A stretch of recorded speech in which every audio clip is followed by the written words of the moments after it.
Olá, pessoal! Sejam bem-vindos ao canal Português à Mesa. Eu sou o professor Ricardo Mamed e neste vídeo você vai receber algumas dicas sobre como escrever menos e com mais qualidade, ok?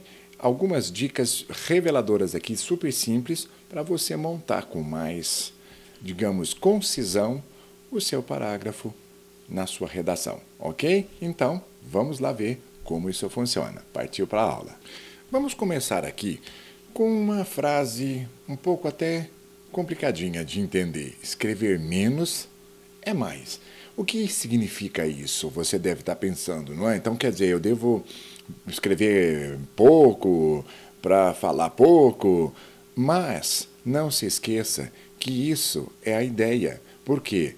Às vezes, ser prolixo, ser muito longo no seu parágrafo, ou às vezes na sua fala, é até cansativo para quem te escuta.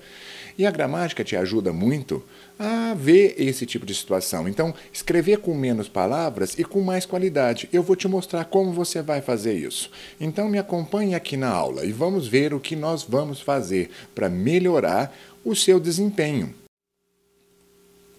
Vamos partir para a parte teórica, porque é muito importante você entender alguns conceitos. Nós sabemos que os textos escritos podem ser redações dissertativas, narrativas, cartas, e-mails. Há vários gêneros textuais aí, que nós podemos aqui ficar o dia todo e ainda não encerraremos o assunto. Mas o que eu quero chamar a sua atenção é o seguinte. Nós vamos falar aqui do texto dissertativo, ok? Vamos nos focar no dissertativo. O dissertativo é quando você defende uma tese, uma ideia sobre um assunto, um tema que lhe é pautado. Aqui você está vendo na tela comigo que eu coloquei nada menos, nada mais que o substantivo, a palavra núcleo de um sintagma. Por quê? Núcleo é a palavra base, é a palavra mais importante para você criar aqui digamos, realmente um grupo de palavras, um sintagma, uma frase, digamos assim, não é? Mas para que isso aconteça, eu preciso que você lembre o que é um substantivo concreto e o que é um abstrato. Aqui no canal nós temos essa aula à disposição para que você vá lá, assista, são acho que 5 minutinhos, é bem rápido, para que você relembre. Mas aqui eu vou te ajudar. O substantivo concreto é o nome, é aquela palavra com existência autônoma. Por exemplo, óculos, olha isso. Existe uma imagem na sua cabeça que nós chamamos do significado daquilo que você vê. E tem também a proposta do substantivo concreto que você pode até desenhar, ter essa noção. Então muita gente se confunde. São palavras com sentido autônomo, então não dependem da minha existência para que elas consigam existir. Por exemplo, Deus é uma palavra de substantivo concreto, apesar de ser uma alma, não é verdade? Um espírito, mas nem por isso nós podemos confundir as coisas. Não é aquilo que nós não pegamos. O substantivo concreto, então, seria a definição dos nomes que nós damos para as coisas reais ou imaginárias, e elas têm dependência autônoma. Elas existem de qualquer maneira, apesar da minha existência ou não. O substantivo abstrato, em contrapartida, é muito contrário ao concreto. Por quê? Precisa de mim para que ele aconteça. Olha que interessante. Então aí você pensa, por isso que a gente tem a ideia de abstração. Então seria o quê? O meu sentimento, o meu pensamento, as minhas ações. Por exemplo, a natação, o debate, a briga, a discussão. Então, olha que legal. É isso que eu queria chamar a sua atenção. Então, nos textos, pessoal, os substantivos concretos, vamos ali olhar a teoria, são usados para a representação dos fatos ou acontecimentos da experiência. Sim, é o relato, não é? Quer dizer, palavras concretas, apresentação da ideia. E então servem como figuras do mundo. Exatamente, o trabalhador, não é? Por exemplo, aí você pode discutir a enfermeira, o médico, olha lá, e discutir o político, o presidente, etc. E você vai falar sobre isso. é a ideia concreta, você tem a imagem da proposta. O abstrato, pelo contrário, não funciona assim. Os abstratos, olha lá, servem para fazer e isso é que é o mais importante. Os abstratos são as interpretações, os comentários, a discussão, a síntese dos fatos e dos acontecimentos. Então, por exemplo, o medo da população, o horror ao crime, essas palavras, medo, horror, olha só, são palavras abstratas, porque elas trazem um sentimento, uma proposta, uma interpretação. E é isso, a subjetividade do substantivo abstrato dentro dos textos. Porque ali, olha lá, são chamados de temas. São os temas. Então, o que nós vamos discutir, por isso é que eu mencionei para vocês que aqui nós iríamos falar um pouco sobre a proposta da dissertativa. E é isso que eu queria chamar sua atenção. Então, para a prática, eu vou te mostrar aqui como isso funciona. Vamos lá? Vamos ver o próximo modelo aqui que nós temos para te passar. Sabendo disso, nós vamos ter que dividir esses textos, ok?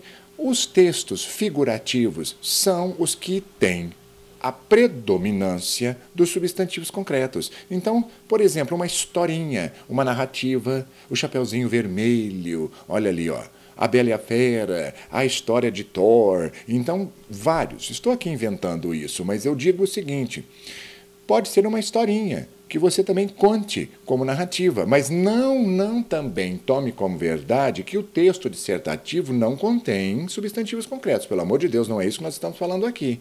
É uma predominância do texto figurativo ser a proposta mais narrativa, não é? Mas é óbvio que nós podemos também ter um texto dissertativo. Agora, o que eu quero te dizer é que essas figuras, elas aparecem e ali você tem que, às vezes, até interpretar o que elas significam, essas figuras aqui do caso do texto figurativo. Porque o que nós temos ali, olha lá, ó, as descrições, as narrações, olha isso. Em contrapartida, o texto que nós temos agora, que é o texto temático, olha só, pessoal, que a gente está discutindo aqui, o que eu queria chamar a sua atenção? Ele sim produz um tema. E por isso você vai discutir. Então, por exemplo, uma temática polêmica como o aborto, uma temática polêmica como você pensar o ateu e a religião, olha isso. Esses temas traduzem visões de mundo muito específicas das pessoas. Por isso é que aqui entra, então, a proposta de análise via substantivo abstrato, porque são as ações dos seres. E no figurativo também existe a ação do ser, digamos assim, as reações desses seres, mas nem por isso você vai chamá-los de textos temáticos, pela predominância de quem? Do substantivo. É isso que nós temos que olhar. Então, um texto temático, o próprio nome diz, você tem um tema e vai discutir a respeito disso. Mas o que eu estou chamando a sua atenção não é nem para ficar te explicando muito o tipo de texto em si, mas é interessante que você entenda como funciona, porque agora eu vou te mostrar aqui o que aconteceu com um e com o outro. Vamos ver um exemplo, modelo, para que você entenda bem.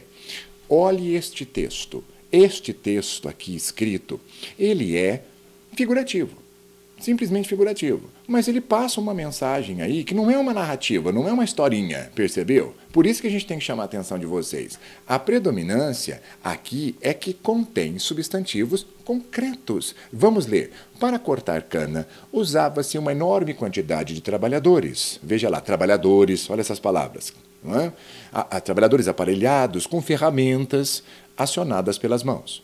Você está falando muito, é isso que eu queria chamar a sua atenção. Você pode cortar tudo isso usando outro tipo de estratégia. Por isso é que eu queria chegar aqui e te mostrar que, às vezes, não precisa dessa delonga toda para falar o que você está falando aqui. Não é? E ainda vamos continuar, ainda não acabou. Ele falou, olha, hoje em dia, uma colheitadeira mecânica, manobrada por uma só pessoa, corta o equivalente ao trabalho de 500 cortadores. Vamos lá, o texto não está errado, o texto está muito bem escrito, o texto possui predominância de substantivos concretos e passa para você o recado. E vamos dizer, isso aqui não é um texto narrativo, isso aqui é uma dissertação, não é? Estou falando para você sobre um fato de cortar cana com várias pessoas ali trabalhando, não é isso? Mas o tema desse vídeo é justamente o que eu vou te mostrar agora. Eu vou trocar essas mesmas palavras aqui, digamos assim, vamos usar palavras bem parecidas, mas pelo lado do abstrato. Olha o tamanho que está esse texto, olha o tamanho que eu vou deixar o texto agora para você. Olha a mágica, meus queridos, 3 linhas. E agora, o que aconteceu? Leia comigo. Este texto aqui já é temático, não é? Porque ele propõe palavras abstratas. Por exemplo, a substituição do trabalho manual. Olha isso, você falou aquele mundo, teria que contratar trabalhadores manuais para cortar a cana, não precisa de falar tudo isso. Você falou o quê? Substituição, que é uma palavra abstrata, que é uma ação. Veja bem que interessante. Então, a substituição do trabalho manual pela o quê? O uso da colheitadeira mecânica. Meu querido, mecanização. Mecanização, olha lá. O uso da mecanização aumentou enormemente o quê? Ali, a produtividade na colheita da cana. Então, olha que beleza, por isso é que aqui nós dizemos escrever menos é mais. Você aprendeu? Ficou claro para que tenha essa visão? Quanto mais palavras, substantivos, eu canso de falar isso para as pessoas que estudam a língua, alunos, pegue uma palavra-chave que seria um substantivo, por exemplo, mecanização, veja ali. Você tirou toda aquela trabalheira de ter falado de colheitadeira mecânica produzida por um homem, então não precisa disso, isso é a mecanização do agronegócio. Olha só. E aqui você usou colheita. É necessário cortadores de cana para fazer o... Para que isso, gente? Se você pode usar a palavra colheita. Ficou claro para todo mundo? A minha intenção aqui é ajudar você que faz, escreve e às vezes não tem tanta ideia de como diminuir o texto, não é? E aqui ficou uma boa dica e eu acho que você pode aproveitá-la e praticar. Tente fazer isso, troque no seu original, no seu rascunho, escreva da sua forma. Depois você pense, você fala, vamos trocar aqui. Às vezes essa palavra pode ser substituída por outra. Tire 5 palavras e coloque uma só. E ela traz um sentido muito conciso. Porque hoje em dia, pessoal, a concisão é a alma do sucesso. Porque quanto mais você fala, menos as pessoas querem te escutar. Hoje nós precisamos ser o quê? Claros, concisos, rápidos e perfeitos. Eu agradeço a sua presença até aqui e espero que eu tenha te ajudado, porque isso é muito importante para que a sua vida melhore, não é? Para que você consiga transmitir os seus pensamentos de uma maneira mais fácil. E não se esqueça, a leitura. Sem leitura, nós não produzimos.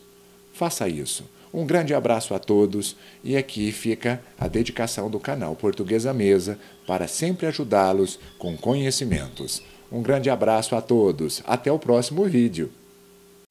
Antes de clicar nos links acima, se você gostou desse vídeo, inscreva-se aqui no canal, deixe o seu like e ative o sininho para que você receba as notificações quando nós postarmos nossos novos vídeos. Muito obrigado e até a próxima.